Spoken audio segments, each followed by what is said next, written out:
right, good morning. I decided not to bring Bo today because he stepped on my economic speech yesterday. Good morning. I know that April 15th is not exactly everyone's favorite date on the calendar, but it is an important opportunity for those of us in Washington to consider our responsibilities to the people who sent us here and who pay the bills. And I've brought some friends of mine who sent me here and pay the bills. Across America, families like the people who joined me have had tough choices forced upon them because of this economic downturn. Many have lost a job. Many are fighting to keep their businesses open. Many more are struggling to make payments to stay in their home or to pursue a college education. And these Americans are the backbone of our economy, the backbone of our middle class. They're the workers, the innovators, the students who are going to be powering our recovery. And so their dreams have to be our own. They need a government that is working to create jobs and opportunity for them rather than simply giving more and more to those at the very top in the false hope that wealth automatically trickles down. And that's why my administration has taken far-reaching action to give tax cuts to Americans who need them, while jumpstarting growth and job creation in the process. We start from the simple premise that we should reduce the tax burden on working people while helping Americans go to college, own a home, raise a family, start a business, and save for retirement. Those goals are the foundation of the American dream, and they are the focus of my tax policy. First, we've passed a broad and sweeping tax cut for 95% of American workers. This tax cut was a core focus of my campaign. It was a core component of the American Recovery and Reinvestment Act, and it is the most progressive tax cut in American history. And starting April 1st, Americans saw this tax cut in the extra money that they took home with each paycheck. Make no mistake, this tax cut will reach 120 million families and put $120 billion directly into their pockets. And it includes the most American workers ever to get a tax cut. This is going to boost demand, and it will save or create over 500,000 jobs. And the Congressional Budget Office has found that tax cuts like these for American workers are more than 3 times more effective in stimulating recovery than tax breaks for the very wealthiest Americans. This tax cut also keeps a fundamental promise that Americans who work hard should be able to make a decent living. It lifts more than 2 million Americans out of poverty. And together with the child tax credit, it ensures that a working parent will be able to support their family. Second, we are helping small businesses keep their doors open so they can weather this economic storm and create good jobs. Instead of the normal 2 years, small businesses are now allowed to offset their losses during this downturn against the income they've earned over the last 5 years. And this could provide a record number of refunds for small businesses, which will provide them with the lifeline they need to maintain inventory and pay their workers. Third, we are helping Americans get the education they need to succeed in a global economy. For years, we've seen the price of tuition skyrocket at the same time that it became more and more important to earn a college degree. And that's why we are making college more affordable for every American that needs a hand.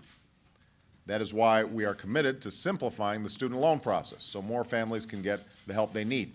And that's also why our $2,500 tax credit for all 4 years of college will help us reach a goal that will help our country lead in the 21st century. By 2020, Americans once again will have the highest proportion of college graduates in the world. Fourth, we are helping more Americans purchase homes that they can afford. Just as we must put an end to the irresponsible lending and borrowing that created the housing bubble, we must restore the home as a source of stability and an anchor of the American dream. That's why we're providing a tax credit of up to $8,000 for first-time home buyers, which will put a home within reach for hardworking Americans who are playing by the rules and making responsible choices. And by the way, there are at least a couple of folks here who have already used that $8,000 credit. And I think it's wonderful to see that this is already prompting some willingness for people to go ahead and make that first-time purchase where they thought maybe it was out of reach before. Fifth, we know that tax relief must be joined with fiscal discipline. Americans are making hard choices in their budgets, and we've got to tighten our belts in Washington as well. And that's why we've already identified $2 trillion in deficit reductions over the next decade. And that's why we're cutting programs that don't work, contracts that aren't fair, and spending that we don't need. We're also doing away with the unnecessary giveaways that have thrown our tax code out of balance. I said this during the campaign. I'm now saying it as president. We need to stop giving tax breaks to companies that stash profits or ship jobs overseas so that we can invest in job creation here at home. And we need to end the tax breaks for the wealthiest 2% of Americans so that people like me, who are extraordinarily lucky, are paying the same rates that the wealthiest 2% of Americans paid when Bill Clinton was president. Finally, we need to simplify a monstrous tax code that is far too complicated for most Americans to understand, but just complicated enough for the insiders who know how to game the system. So I've already started by asking Paul Volcker and my Economic Recovery Board to do a thorough review of how to simplify our tax code and to report back to me by the end of this year.